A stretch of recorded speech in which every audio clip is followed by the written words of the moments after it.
You are listening to Practical and Woo by Mindset and Manifest. My name is Eden, and I invite you to embark on a journey with me to explore the practical and spiritual edges of the unknown for the purpose of allowing you to embody and empower yourself uniquely as you are and to intentionally create and live a life of freedom and fulfillment. Each week, I am going to discuss topics such as energetics, reality creation, manifestation, astrology, tarot, and more to help empower you to live beyond perceived limitations and to practically design your life so it feels like absolute magic every step of the way. Let's dive in. Well, hello, brilliant soul.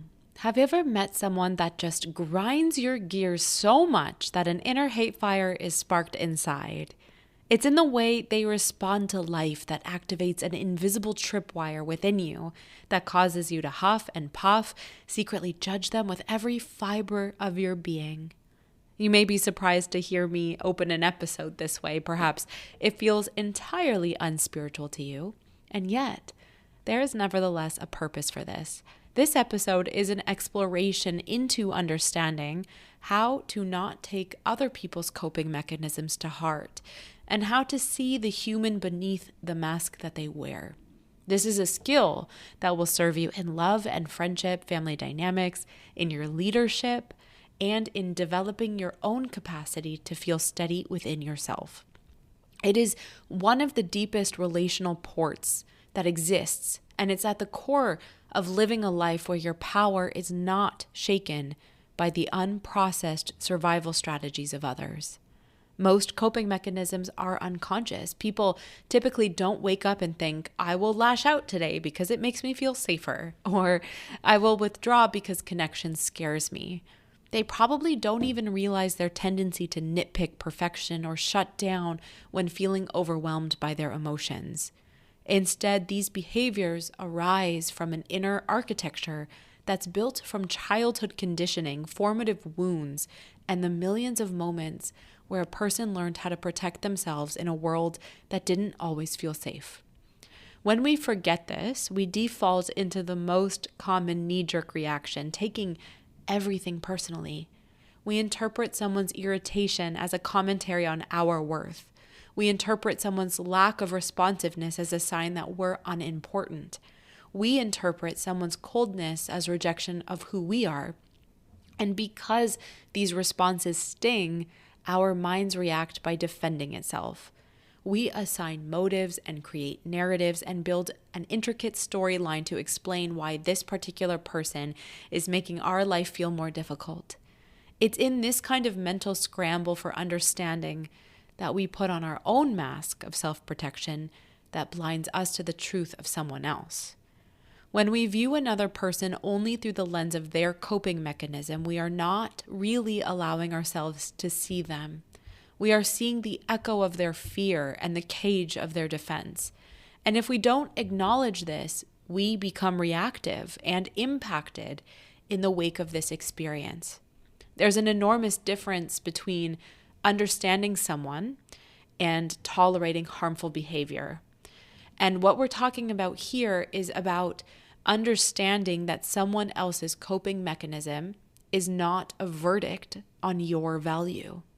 And with this in mind, it becomes increasingly important to stand your own ground in your own center, and then from there, observing someone else without absorbing.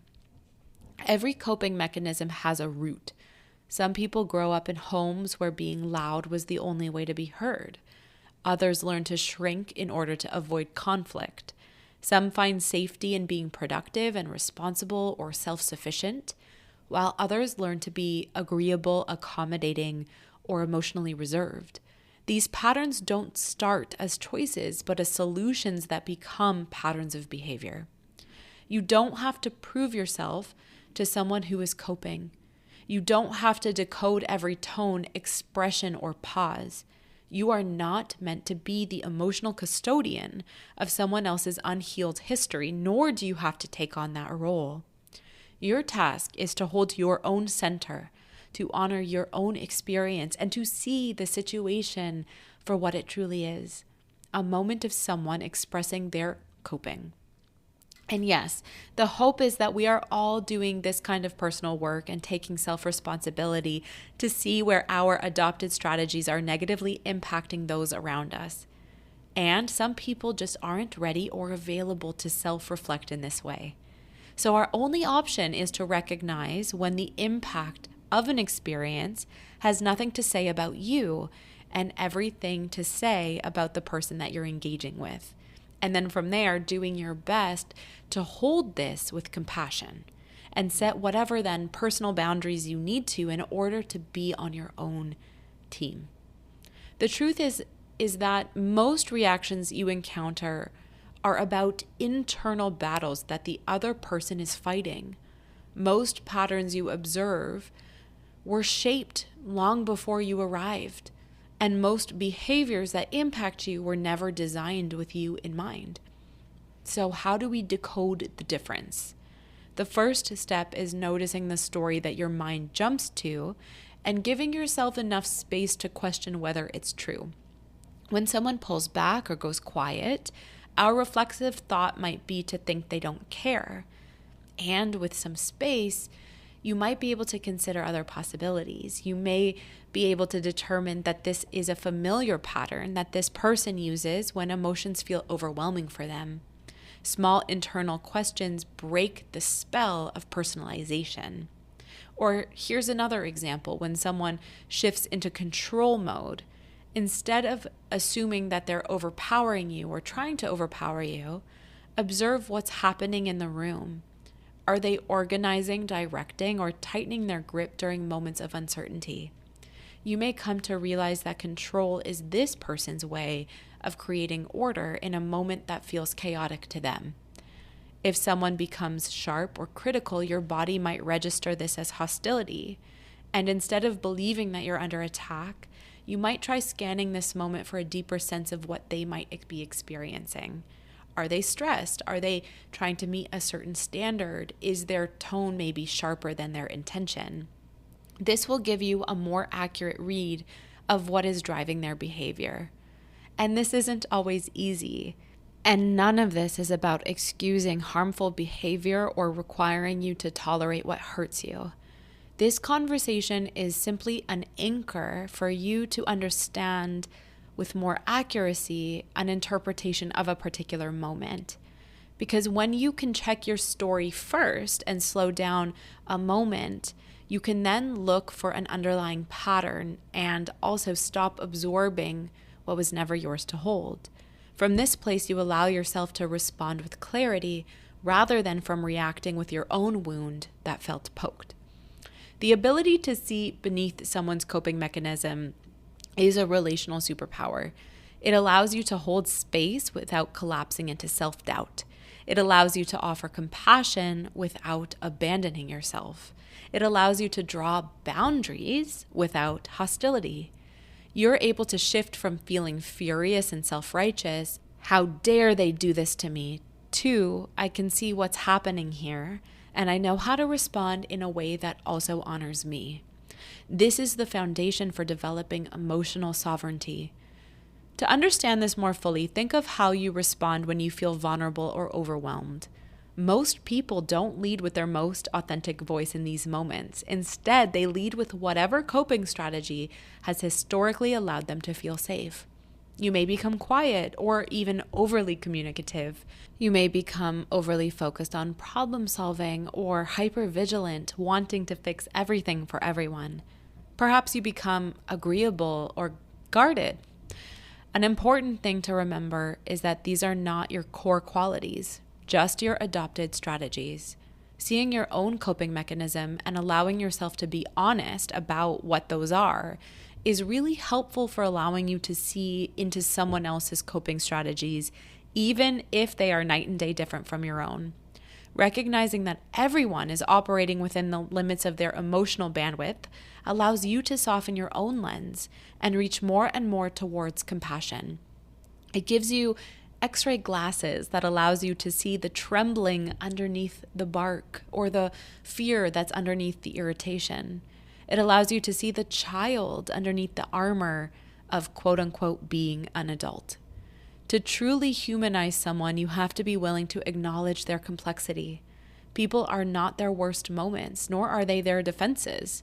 Their coping mechanisms are simply the SWAT team that protects their inner world and causes it to feel like it's being held together in moments of panic and where they don't have other tools to regulate. Humanizing someone does not mean bending yourself into a shape that harms you. It means seeing what is real instead of building projections from your own insecurities in the face of theirs. It means holding your boundaries with clarity and kindness and learning to respond instead of react. We must remember that every single one of us has a story that would make your heart soften if you only had the opportunity to hear it from the beginning. Let's explore this through an example. Imagine someone who speaks to you abruptly. The delivery feels cold and dismissive or sharp. The instinctive reaction is to take it personally.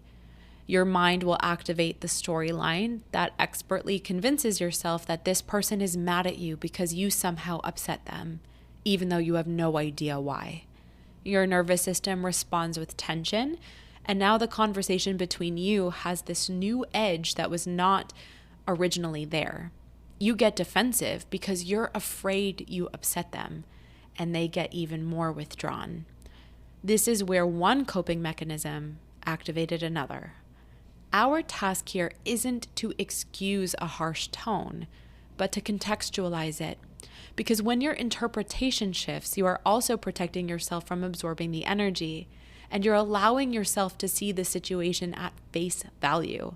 A person coping, bracing, and reaching for safety that they are able to orchestrate. When you can see the human root, you stop assuming the worst. I want to reiterate that seeing the person behind the mask does not erase accountability, but in a weird way, it actually strengthens it. When you see clearly, you can communicate clearly. From there, you can calmly articulate how someone's behavior impacts you without attacking their character. You can name your boundaries without collapsing into defensiveness. And you can also give yourself the gift of bringing your own coping mechanisms into awareness and interrupt the cycles that keep repeating themselves as a result of those mechanisms. The more self-aware you become, the easier it becomes to identify the difference between your response and your narrative. This work isn't about becoming immune to the impact of other people, but about becoming skillful in the way you hold yourself in those moments. When you master this art, you become a safe person, not because you allow anything and everything, but because you hold clarity and compassion at the same time. You become someone who doesn't escalate the moment, someone who does not react from insecurity, someone who can regulate their own system enough to see what is actually happening. People can feel this. They'll feel your steady presence. And when others feel seen, their need for their coping mechanism often decreases. When they feel safe, their coping mask can often fall away. I want to be clear that learning to not take these things personally is not a mindset trick. This is a relational art that is grounded in a choice to see with the eyes of presence instead of the eyes of fear. Fear sees threat everywhere, but presence can see context. Fear takes everything as an attack, and presence takes everything as information. One of the greatest teachings of life is that every person is tender somewhere inside, even the ones who seem tough or unaffected. Some people hide their tenderness behind anger, others behind indifference. But tenderness is still always present, and when you can recognize this, the world becomes softer. As you move through your life with this type of contemplation, you will become someone who naturally brings ease to interactions, steadiness to conflicts, clarity to chaos, and compassion to misunderstandings. You become someone whose presence allows others to soften, even when they're struggling. You become someone who leads with a grounded perception. And you become someone who knows deep in your bones that no matter what mask someone wears in front of you, your own truth can still remain intact. Until next time.